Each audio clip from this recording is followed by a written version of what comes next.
Parts of speech. আজ আমরা ইংরেজি ব্যাকরণের একটি গুরুত্বপূর্ণ বিষয় পার্টস অফ স্পিচ সম্পর্কে জানব। ইংরেজিতে আমরা যে প্রতিটি শব্দ ব্যবহার করি সেই শব্দের একটি নির্দিষ্ট কাজ বা ভূমিকা থাকে। এই কাজের ভিত্তিতেই শব্দগুলোকে বিভিন্ন ভাগে ভাগ করা হয়, যাকে বলা হয় পার্টস অফ স্পিচ।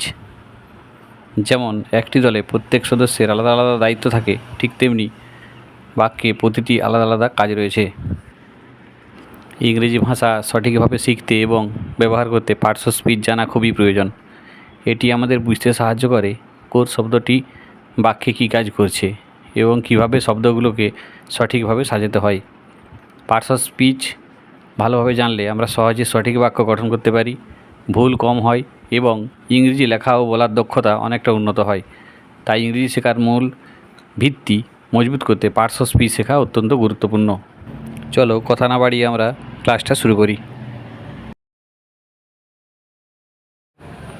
চলো তাহলে আমরা জানি what is parts of speech.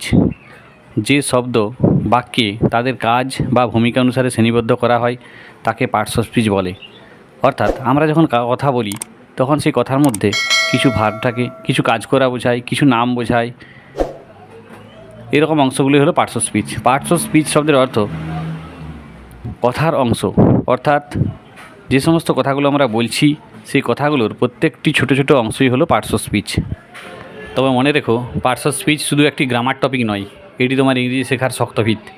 তুমি যদি noun, pronoun, verb, adjective, adverb, preposition, conjunction এগুলো ভালোভাবে আয়ত্ত করতে পারো, তাহলে ইংরেজি তোমার কাছে আর কঠিন থাকবে না। প্রতিটি সেন্টেন্সের ভিতরে লুকিয়ে থাকা লজিক তুমি সহজেই বুঝতে পারবে আর নিজের কথা কনফিডেন্টলি প্রকাশ করতে পারবে। মনে রেখো, যেভাবে একটি মজবুত ভিত্তি ছাড়া কোনো বাড়ি দাঁড়াতে পারে না, ঠিক তেমনি পার্টস অফ স্পিচ না জানলে ভালো ইংরেজি শেখা প্রায় অসম্ভব। তাই আজ থেকেই প্রতিদিন অল্প অল্প করে প্র্যাকটিস করো, দেখবে খুব তাড়াতাড়ি অন্যদের থেকে তুমি এগিয়ে আছো। এবার তোমাদের জন্য একটা অ্যানাউন্সমেন্ট থাকছে। যারা ডাব্লিউপি, কেপি, অগ্নিবীর বা এই ধরনের ডিফেন্সের পরীক্ষা দিচ্ছ বা আইসিডিএস এই সমস্ত পরীক্ষার প্রস্তুতি নিচ্ছ, তাদের জন্য থাকছে আমাদের জিকের একটা ফুল কোর্স, মাত্র 199 টাকা। এই কোর্সের মধ্যে তোমরা কি পাবে? জিকের পিডিএফ সাবজেক্ট ওয়াইজ, যেমন ইতিহাসের পিডিএফ, ভূগোল, সংবিধান, স্ট্যাটিক জিকে সমস্ত পার্ট ওয়াইজ তোমরা পাবে। এবং এখানে থাকছে টপিক ওয়াইজ গুরুত্বপূর্ণ পয়েন্টস, সবগুলো নয়, অর্থাৎ গুরুত্বপূর্ণ কিছু পয়েন্টস যেগুলো পরীক্ষার জন্য খুবই উপকারী বা পরীক্ষার জন্য খুবই প্রয়োজনীয়, সেইগুলো তোমরা এখানে পেয়ে যাবে। এই notes Agniveer, SSC GD, KP বা ডিফেন্সের পরীক্ষার জন্য সবথেকে বেশি গুরুত্বপূর্ণ। যেহেতু আগামী মাসেই এসএসসি জিডির পরীক্ষা শুরু হচ্ছে, তারপরেই অগ্নিবীর, তো এই কোর্সটা তোমরা নিতে পারো। এই কোর্সটা যদি নিতে হয় তাহলে হোয়াটসঅ্যাপ নাম্বারে তোমরা হোয়াটসঅ্যাপ করো। এখানে তুমি পাবে 5টি মক টেস্ট, কারেন্ট অ্যাফেয়ার্স সহ বিভিন্ন প্রশ্নের কোয়েশ্চেন ব্যাংক। প্রশ্নগুলো তোমরা একটু দেখে নিতে পারো। এইগুলো ডাইরেক্ট মেলে পেতে বা হোয়াটসঅ্যাপে পেতে আমাদের হোয়াটসঅ্যাপ নাম্বারে যোগাযোগ করতে পারো। সমস্ত বিষয়ের উপর আলাদা আলাদা নোটস তোমাদেরকে দেওয়া হবে। এই নোটস বাজার চলতি বইয়ের মতো নয়, এই নোটসগুলো টু দ্য পয়েন্ট উত্তর করা আছে। কিছু এমসিকিউ যোগ করা হয়েছে, যেগুলো পিওআইকিউ অথবা বারবার কোয়েশ্চেনগুলো রিপিট হয়েছে। যেমন অগ্নিবীরের 100খানা কোয়েশ্চেন আছে যেগুলো বারবার রিপিট হয়েছে। তাছাড়াও বিভিন্ন পরীক্ষা থেকে কোয়েশ্চেনগুলো নেওয়া হয়েছে, যেখানে কোয়েশ্চেনগুলো বারবার ধরে রিপিট করা হয়েছে বা কোন টপিকগুলোর উপর কোয়েশ্চেন এসছে এগুলো দেখলেও তোমরা বুঝতে পারবে। সবথেকে গুরুত্বপূর্ণ হলো লাস্ট মিনিট সাজেশন এবং পিওআইকিউ। লাস্ট মিনিট সাজেশনটা তোমরা অবশ্যই পেয়ে যাবে, তার জন্য তোমাদের লিঙ্ক দিয়ে দেওয়া হবে। পার্টস অফ স্পিচকে আমরা সাধারণত 8 ভাগে ভাগ করতে পারি। এই 8টি ভাগ খুব ডিটেলসে জানতে হবে। এক হলো noun, pronoun, verb, adverb, adjective, preposition, conjunction, interjection. এগুলোর বানান খুব সুন্দরভাবে মুখস্থ করবে এবং এর প্রত্যেকটি ভাগের ডিটেলস পাওয়ার জন্য তোমরা পরের ভিডিওতে লক্ষ্য রাখবে এবং চ্যানেলটা সাবস্ক্রাইব করে থাকবে। পার্টস অফ স্পিচের এই গুরুত্বপূর্ণ ভাগগুলির বানান অবশ্যই মুখস্থ করে নিও।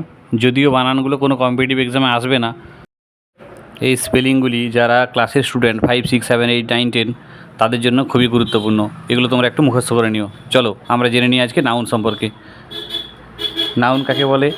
নাউন হলো এমন একটি শব্দ যেখানে কোনো কিছুর নাম বোঝায়, অর্থাৎ noun is a naming word.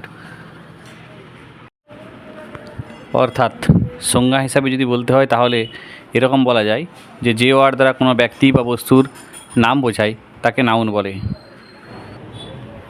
এখানে ব্যক্তি, বস্তু যে কোনো কিছু হতে পারে। এই নাউনগুলিকে আমরা আবার 5টি ভাগ করতে পারি। সেই ভাগগুলি পরের ভিডিওতে আমরা ডিটেলস জানব। তার আগে আমরা জেনে নেব প্রোনাউন কাকে বলে। প্রোনাউন হলো বাংলায় সর্বনাম।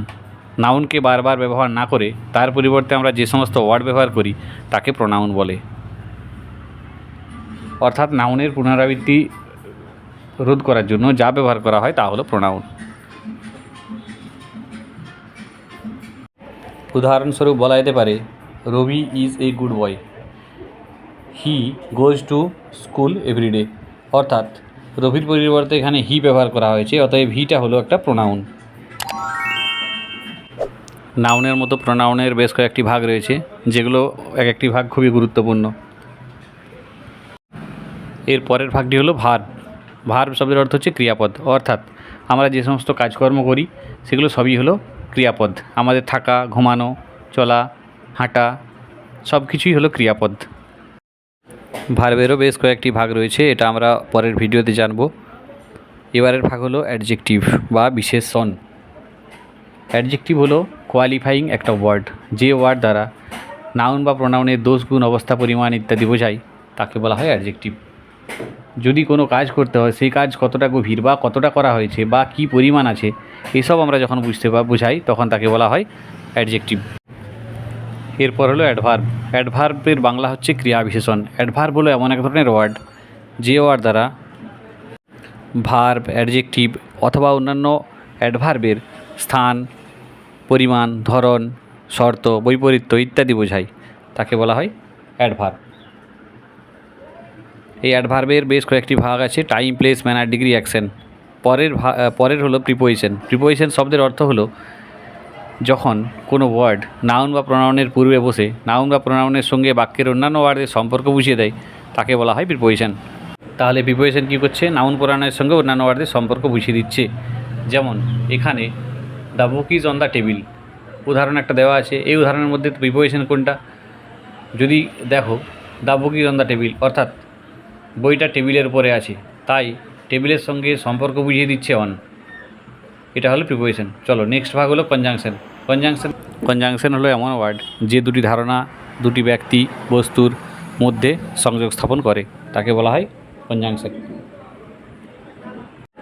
এই ভিডিওতে যে সমস্ত এক্সাম্পলগুলো দেওয়া আছে সেই এক্সাম্পলগুলো তোমরা প্র্যাকটিস করতে পারো, অথবা এই ভিডিওর প্রত্যেকটি ভাগের ডিটেলস পাওয়ার জন্য তোমরা চ্যানেলটাকে সাবস্ক্রাইব করে পাশে থাকতে পারো।